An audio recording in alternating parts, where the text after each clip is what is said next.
Hi, my name is Julian Keaton, and today I will be presenting on the steps that were taken to develop the Business Continuity Management System for Sound Transit.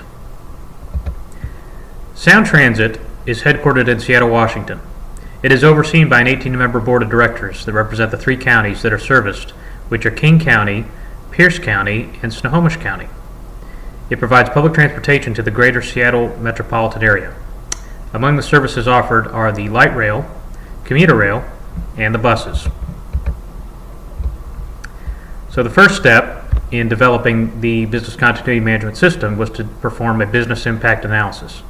So out of this analysis, it was determined that the critical functions were as follows: the maintenance of law enforcement physical resources, the Sound Transit Express bus, the Sound commuter rail or the Sounder, the Link light rail, and the maintenance of the ORCA fare card system. So these are critical functions in the following ways.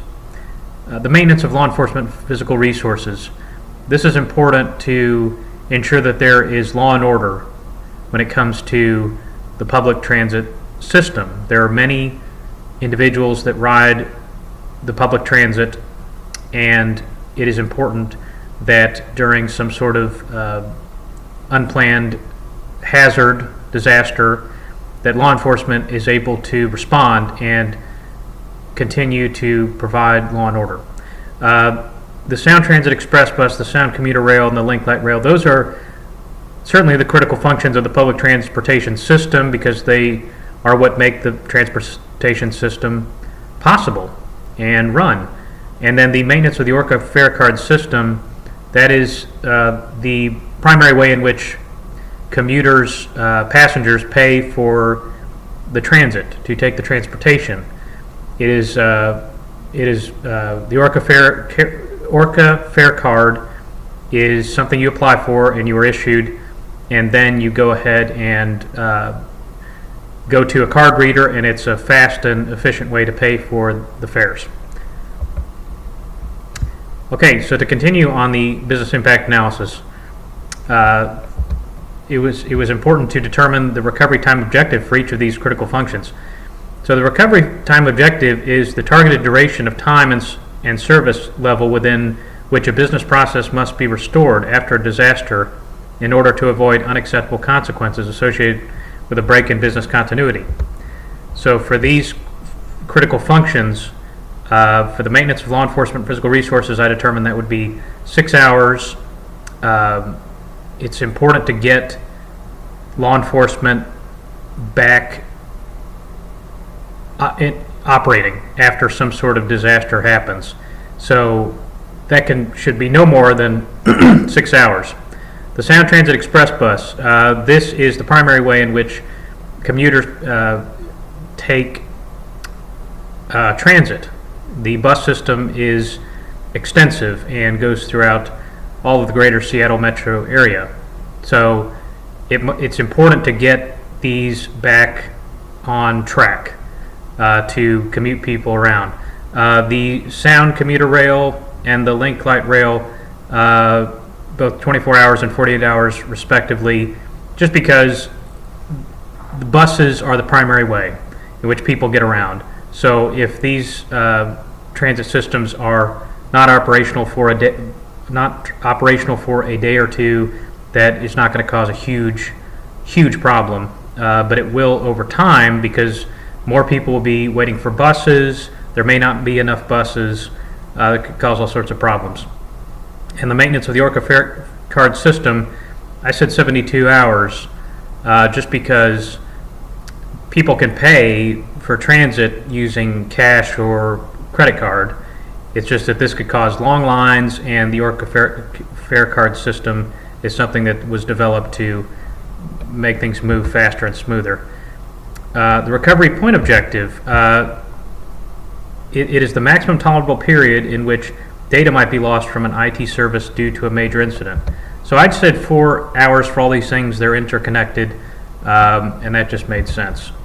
So for the critical resources for each of the critical functions are as follows. For the maintenance of law enforcement physical resources, this would be law enforcement gear, patrol cars, radio system, law enforcement system hardware, law enforcement system software, law enforcement leadership. For the Sound Transit Express Bus, this would be the board of directors, the bus drivers, electrical power, electrical lines, system hardware, system software. The Sound Commuter Rail, the Sounder, and the Link Light Rail, these are the same. Board of directors, electrical power, train operators, train tracks, system hardware, and system software. For the maintenance of the Orca fare card system, this would be the board of directors, the chief information officer, the information technology workers, system hardware, system software, and card reader. So basically, what I've listed are the critical resources to make the critical functions function. We have to have these things for them to be operational. Okay, as far as, the next step in developing the business continuity management system is the risk assessment. So we must determine what are the top hazards or risks that the organization faces. So the top 10. IT systems crashing, cyber attack, the wildfires in Washington State that have been happening every year, terrorist attack, transportation worker strike, aging infrastructure, an earthquake, pandemic flu, the lack of maintenance of the buses and the trains, and new laws and regulations. So these were determined to be the top 10 risks just because this could happen in this area to Sound Transit or any organization up here. In terms of the transportation worker strike new law, that could be specific to Sound Transit itself. And the risk assessment matrix is something that was then developed to present to have a visual representation of where these risks, the likelihood, probability of them happening, as well as the impact. I chose the financial impact. So in looking at this, you can see what the top 5 risks are, or significant hazards. So these would be the new laws or regulations that could impact the organization, the wildfires in Washington State, transportation worker strike, IT systems crashing. This could be from a system failure or cyber attack. And I'm also including a terrorist attack as well, because they're closely linked. And then an earthquake. So the reason that these are the 5 most significant hazards, just because in terms of new laws and regulations, just recently there was an initiative that was put out on the ballot for the voters to decide whether they wanted to have their car tabs capped at $30 or not. And so the majority of people it won.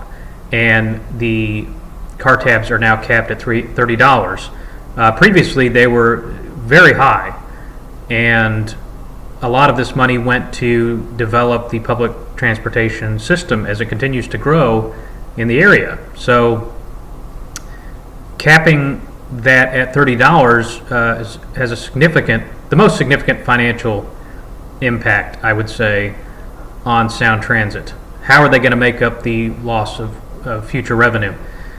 And then wildfires in Washington State, those have been happening every year, as I said, mostly in central and eastern Washington, but we do get the smoke over here, and it's been drier than it has been in the past in this area, so wildfires could definitely develop. There was one that happened down in the Columbia River Gorge that separates Washington and Oregon, and that was a climate similar to this one, and it could certainly happen to be very devastating because these wildfires have also hit California and just all the West Coast. So the likelihood of it happening, very high likelihood, and the financial impact could be very serious. Transportation workers strike. If this could happen, if contract negotiations if they fall through, and you could have transportation workers striking over that, and that would mean the public transit system is not operational. You have to have these workers to operate the transit system. And IT systems crashing, so there could be a system failure, cyber attack, terrorist attack that could bring things offline, whether that's destroying systems, infrastructure. It would have a very serious negative effect. And an earthquake, I mean, we have earthquakes all the time. It's just many of them are not very serious, but people are always talking about the big one that could be coming. So since earthquakes are always happening, it's definitely a high likelihood of that happening, and it's just will there be a huge significant one that could destroy a lot of infrastructure. Okay, so next I'll be presenting on the purpose of the risk assessment and why that was done. So an organization must know the greatest risks hazard to it to be effective, and it must understand the likelihood of those risks and hazards to occur. That's the whole point of of developing a business continuity management system, a plan. You have to know what the most significant hazards are to plan for them and how likely they are to occur. If you don't understand that, the business continuity plan is going to fail. Now it's important to talk about enterprise risk management. So enterprise risk management in business includes the methods and processes used by organizations to manage risks and seize opportunities related to the achievement of their objectives. So it's all about managing the risks that an organization faces, and there are certain objectives that Sound Transit has, trying to seize those objectives and move forward and be successful. Within enterprise risk management, there are two concepts, or two terms: risk appetite. Risk appetite is a level of risk that an organization is prepared to accept in pursuit of its objectives before action is deemed necessary to reduce the risk. And risk tolerance. Risk tolerance is the degree, volume, or amount of risk that an organization can withstand.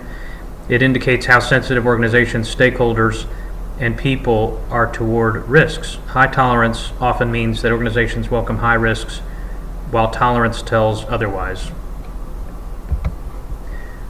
And there are different ways in which we can address these top 5 hazards. We can work to prevent a hazard from occurring, we can accept a hazard, we can contain a hazard, or we can plan for a hazard. So at this point, I'd like to talk about the recommendations that I'm proposing. So what we should do as an organization is monitor the 5 greatest hazards or risks. And there are ways to monitor whether these things are about to happen, and if they are, to start implementing the business continuity plan, start mobilizing. Once we have the plan in place, that's fantastic, but and we've gone over the steps that were needed to develop the plan. Now it's important to monitor what's out there so we're not taken by surprise. In terms of new laws and regulations, we can look at the Washington State Legislature's website to see what's coming down the pipe. Wildfires in Washington State, that information is going to be on news networks, newspapers, when a fire has started and where it, and if it's spreading, just to monitor that. Transportation workers strike, that's important to ensure that the contract negotiation process is fair and equitable. In terms of an earthquake, the Pacific Northwest Seismic Network, maintained by the University of Washington, University of Oregon, that shows when an earthquake, or shows the seismic activity. If something is building up to something more devastating than a smaller earthquake, we can monitor that. Cyber attack, terrorist attack, the U.S. Department of Health and the U.S. Department of Homeland Security. their National Terrorism Advisory System, that is the best place to go for that. So that is my presentation. Thank you very much.